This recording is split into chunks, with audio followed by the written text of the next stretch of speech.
Okay, so what we're going to do is we're going to make the robotic claw in Maya 2017. I'm going to go in and first thing I need to do is set up a project for this whole thing, and I'm going to make a brand new one. And here I'll go in and call this Claw 2017. Okay, so I know that I did this recently. Okay, it's going into my Maya projects folder, and I'll hit accept. And the next thing I'm going to do, I'm actually going to turn this down just a wee bit. Okay, good, so the speakers aren't too loud. Is I'm just going to start making some parts and jam them together. And if I go here to create polygon primitives, I'm going to use a cylinder. And usually when I'm making a cylinder, I always go and have the divisions on 8. Okay? I find it's easier to fit pieces together. Let's scale this up a bit. And and I'm going to take this thing and I'm going to make a duplicate. And I'll just hold down J and rotate it. Something like that. And let's make it a bit bigger. Yes. Okay, and I'm going to take this one and let's scale that. I'm holding down control right now. I've taken away my plane handles because I can't stand those things. If you go into Windows, setting preferences, you bastards, it's not opening up that. Okay, well, we'll find out if I did something bad. Okay, hopefully I don't have to deal with that right away. And anyway, in the preferences, there's a way to get rid of them in the manipulators section.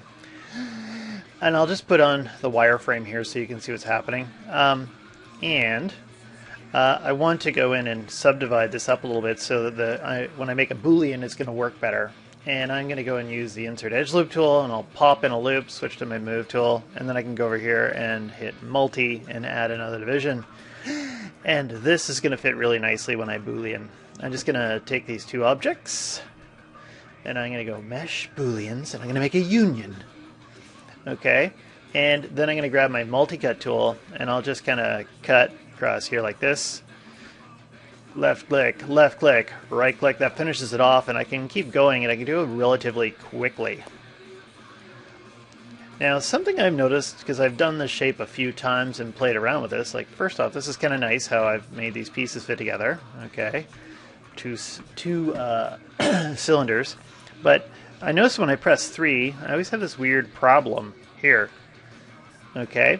And it's on the other side too. And all I need to do is just, if I go grab all these vertices in this area, if you hit one, you'll see they're right on top of each other. And freaking hell, it's the phone. I'm just going to go here to Edit Mesh. I'm going to hit Merge, and that'll fix it. I'm going to put this on pause. Okay, I'm back. So that just, the Merge fixed that. So now what I'm going to do is I want to go in and do a little bit of playing around with this. I'm just going to go in here and I'm going to grab these faces here on the end. So I got both ends here, and I could, just for fun, go and extrude, and the hotkey is Control E. And when I extrude, here, let's just hit 1 so we can see this in rough mode. When I extrude, if I go and I look on the side here, I'll see an offset, and I can just offset it and bring it down. And I'll hit G and do it again. And this time, actually I don't even need to do it again. Sorry, I'm going to undo that. I'm going to do something tricky here. Now, something with faces selected. Undo one more time. Nope. If I go in and I offset this, let's offset a different way. Okay, great. Go to this tool here, the Move tool. If I go in and I grab those faces, damn it. What was I thinking when I had just deselected? Anyway, I grab those faces, and if I go into here, I can hit Bridge and bridge them together. If that doesn't work, make sure you delete your history.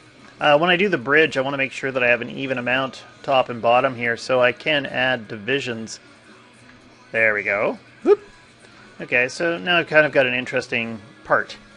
I'm going to take this, I'm going to make a duplicate, and with the duplicate, I'm just going to hold down the J. Whoop. Hold down J when I rotate. You bastard. There. And then I can pull this up. I don't know, maybe I'll make the part bigger. Okay. And that looks kind of interesting, potentially. Actually, what if I looked at the inside here and I said, you know what, I'd like this gap to just be A little bit bigger. No, I'm not going to bother with that right now. Okay, let's join some parts together again. Let's take these two pieces here, and if I go in and I go mesh combine, they're one piece. I should probably delete my history. Alt-Shift-D on the keyboard will do that. And then I can grab my faces here. Boop, boop, and I'm going to do that bridge again. Bridge! There, and they're joined up. Remember, if the bridge doesn't work, there's an offset switch, and it doesn't seem to be showing up here. If I go into the attribute editor, and I find the bridge right here, there's the bridge offset. It used to, in the previous version, used to be right here in the channel box, but some genius decided to move it. Anyway, frustrating. The people at Autodesk frustrate me. So, we've joined these pieces together. I might like it if there's a big gap in here of some kind, so that if I fit these two pieces together, if I go in here and I grab my faces, or if I grab my object, and let's just check my pivot point. My pivot point's down here, but if I needed to move it, I could hold down D and V and do that. I'm just going to make a duplicate, and I'm going to hold down V while I move it, and I can snap it right into here. And actually, I was kind of correct on this. I was thinking that that I want that to be just a wee bit bigger. And if I just go this area here, let's just take this for a second, and I'm going to isolate it. And just for fun, let's double click on this edge, so I got an edge loop. I'm going to hold down Control, right click, two faces to faces, grabs the faces associated with that edge loop, and then I'm going to grow the selection, holding down Control again. And let's bring this back, and I'm just going to get my scale tool, and I'm just going to eyeball this. There. Okay, so now that's about the right shape right there, more or less. They're good to go. And I'm going to take this and delete it. Now if I grab these faces right here, you'll notice that I've got the same face count on the inside as I do the outside, so that means that I can hit it with a bridge, and that'll make an interesting shape, hopefully. Okay, and what else do I want to do to this thing? I'm happy with this shape. I think it's kind of interesting. I could go in here and decorate it a little bit. You'll notice if you hit 3, it all looks soft, and it's kind of interesting, but it just isn't quite there. How about, let's start down here, and if I were to do something like get my Insert Edge Loop tool, and here I'll hit 1 while I do this, I can come down here and I'll pop one there. Okay, that put a nice little edge ring here, and I press 3, that looks kind of like a hard surface, and then I go back and I'll hit 1 here, and I'll get the tool again, and if I do this, you see that it doesn't measure quite right. Okay, and even if I come and I start over here and I come out, if I put that in and then I go over here to the poly split ring, I can change it from relative to absolute, and then it'll be kind of exact around the whole thing, and I'll have a better hard surface when I go and I press 3. Okay, so if I do that, that worked out. And I can do things like that to this shape right around here. What if I go in and I get the tool again, G, and I pop an edge loop here, and I pop an edge loop there. Okay, and when you're doing this, it kind of gets a little bit tedious going in and you know, putting in a bunch of these around each of these edges. You've got another tool up in here under Mesh Tools that does a similar thing, and I'm just going to go into the options, and what am I looking for? Offset Edge Loop Tool. And I'm going to go and make it so that it's equal distance from edge, and I'll enter the tool and close. When I click on this loop here, come on you bastard, there, boop, I can pop in an edge loop quickly like that, and if I've got good edge loops, here I can do this really quick, there, and I'm just eyeballing these. You can't, oh you bastard! I can go in there and put this, I could go in and type in the exact same value on each one if I wanted to and get really, really picky. But how about right in here too? Boop, boop, boop, boop. There. So that tool is pretty cool. And what else can I do that would be fast to bevel these things? Actually, let's hit 3 and see what it looks like. I'm just going to deselect the little wireframe unshaded button, and I'll deselect for a second, and so I'm getting some kind of neat hard surface forms. Okay, and then up here I'm looking at it and going, looks kind of wrinkly right there. It looks a little bit wrinkly. I don't like the wrinkles. Okay, if I put some shiny thing on, you can see wrinkles and stuff like that. For some of these edges here, what I could also do, another way of doing this, if I select that edge loop, select that edge loop, and that loop, and this loop, and that loop, and this loop, another, oh, and did that actually, oh, my loop only went to here because there's a junction there. Double cluck, double cluck, double cluck, double cluck, and double cluck. Okay, great. Another thing I could do to get those loops in is if I went in here and I looked for the bevel. That's a bevel. Bevel. And with the bevel, I can change some things, like maybe I'll give it 2 segments right away, because I typically always know I want 2. And fractional absolute prevents inside-out bevels. Okay, we'll see what happens in here. Bevel. Let's close that. And it gave me trouble. Okay, it did a nice job, except these little junctions here, so I'm going to have to fix those. Let's hit 1 and see what it looks like. Crap. Stuff I didn't want to explain yet to some people. But I could, you know what, let's just go and do that, and then I'll just go and hit merge to center. And then for this one, let's do something similar but different. If I grab a vertice, there's this, I don't even need a vertice selected. If I just go to mesh tools, there's the target weld tool. Click, drag, there, that's fixed. That vertice isn't in a very good spot though. I'm just going to move it over this way and give it a little bit of an angle here. And I could style this up some more. So let's take that tool again, G, drag. And what just happened there was this vertice was still selected, so when I click drag, there used to be another tool, the vertex weld tool, and it wouldn't select parts on here. And also I can't get into my preferences. There's a way to disable that problem in the preferences. But I just have to deselect and then I can do it.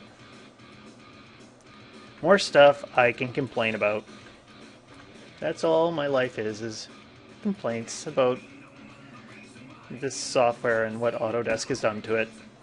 Merge to center. There. It's done some good things, but it does a lot of things that drive me crazy. And what else do we have in here? Damn it. So those bevels there are going to look nauseating. I'm going to get that target weld tool again. Target weld tool, deselect. You bastard. I don't want to go there. I want to go here. Okay, try that. Bastard. No. There. See, this used to work so much better. Okay. No. You know what? The other thing to do is just, so I take this vertice and I just go and hold down V. I can snap that one here. Take this one, snap it here. Grab that one, snap it there. Take all the vertices, and if I use this merge, it's got a very small threshold on it, 0.001, and only the vertices that are... Why did I get another freaking warning again? I grab all these vertices and I hit merge. Warning. Okay, this is interesting. I hope I don't crash in the middle of all this, because I don't want to do it over again, but that should have worked. What happens if I go here and move this? It did work. Okay. So, yeah, sometimes some of these tools don't work as well as they used to. What if I even do something like grab this vertice and those two, and I'll just go and hit merge the center, and G, there. And did I miss anything when I did that? Actually, I think I did. I screwed that up, maybe? Now, it looks like I didn't bevel that beforehand. Okay, so actually, let's just fix that really quick. You know what? This bevel was much more of a pain in the ass than I thought it would be. Showing this one was probably a silly idea. There. Because I'm doing a lot of fixing. If I just had inserted edge loops, my life would be so much better. I would just be happier. Okay, merge the center. Take these two, hit G, done. And did I do it again? I did. If I go in and get the multi-cut tool, I keep an eye on these things. Yeah, you know what? The bevel just really didn't like this area here. And also, too, I might just go in and take a quick 3 on this. And did I clean that up properly? It looks like this area isn't doing too badly. Okay, but then I have to clean this one, and I'll just hit 1. I should be done in just... Oh, I'm already at the 15-minute mark. I always try and do this stuff fast. Let's grab this vertice and that vertice, and we'll merge center. And we'll take this one. I'm just going to hold down V, and I'll snap that one there, take that one, and snap it there. And I'll take those vertices, and I'm just going to go and hit merge, merge. And I got a weird warning again. And I'll take this, and I'll hold down V.